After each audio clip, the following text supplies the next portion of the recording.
Sabe aquela conversa que muda tudo? Pois é, hoje a gente vai mergulhar em um dos diálogos mais importantes de toda a história. Um encontro que aconteceu à noite, em segredo, entre Jesus e um homem muito poderoso chamado Nicodemos. O assunto? Uma ideia que virou o mundo de cabeça para baixo, a necessidade de nascer de novo. O que será que isso significa?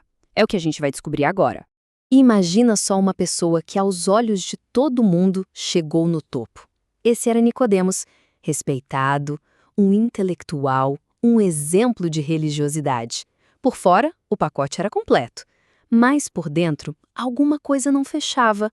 Sabe, aquela sensação de que, mesmo com tudo isso, a peça principal do quebra-cabeça ainda estava faltando?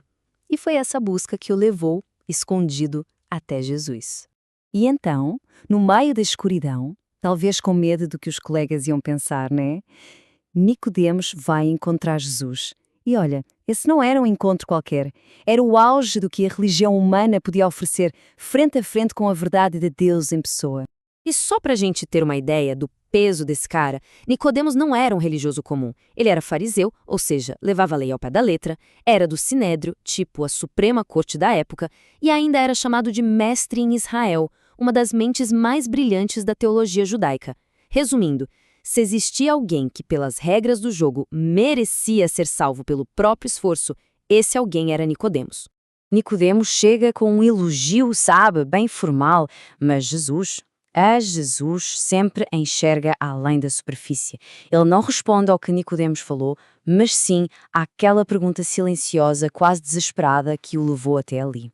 Nicodemos começa basicamente dizendo: olha, a gente sabe que o Senhor é de Deus. Ninguém faz esses milagres se Deus não estiver junto. É um reconhecimento intelectual, uma admiração, com certeza. Mas aqui está o ponto-chave. Reconhecer que Jesus é especial é uma coisa. Confiar nele para sua salvação é outra, completamente diferente. Então, no fundo, a pergunta que queimava no peito de Nicodemos era sobre fazer. O que mais eu preciso fazer?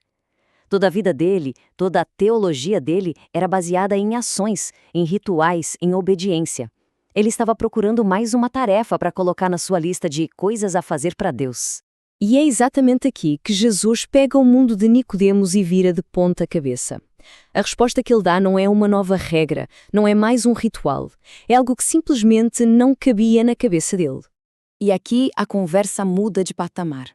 Jesus não diz se esforce mais ou seja um fariseu ainda melhor. Não. Ele zera o jogo.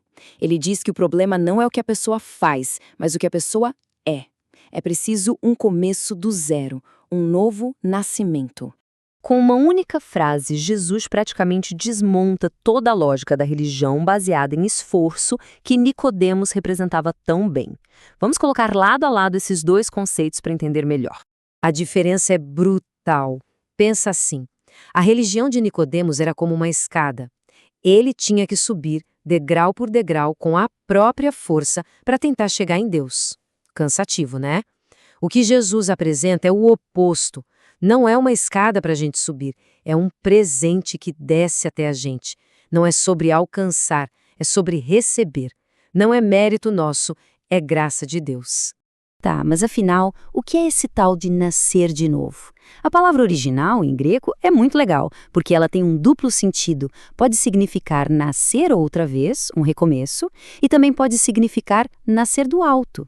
E as duas ideias se completam. É um novo começo, sim, mas um que não vem da gente, vem lá de cima, vem de Deus. E é super importante entender o que isso não é. Não é só virar a página e tentar ser uma pessoa melhor, sabe? Uma reforminha moral. Não é trocar de religião, nem é simplesmente ficar mais disciplinado espiritualmente. Porque, no fundo, tudo isso ainda depende do nosso próprio esforço. Então, o que é de facto? É uma recriação espiritual. Algo que Deus faz. É como o apóstolo Paulo escreveu depois.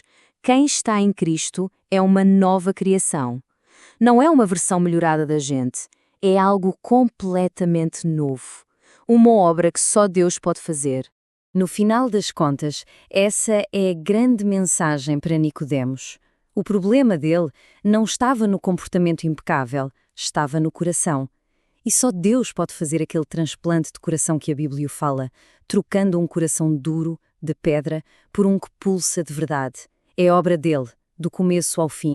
E essa verdade radical, dita para um estudioso numa noite em Jerusalém há mais de 2000 anos, continua sendo o coração da mensagem do Evangelho até hoje. Toda essa nossa reflexão de hoje, aliás, foi inspirada em uma mensagem do pastor Robson Santaba, da Igreja Presbiteriana Solar Park, lá em Inhumas, Goiás.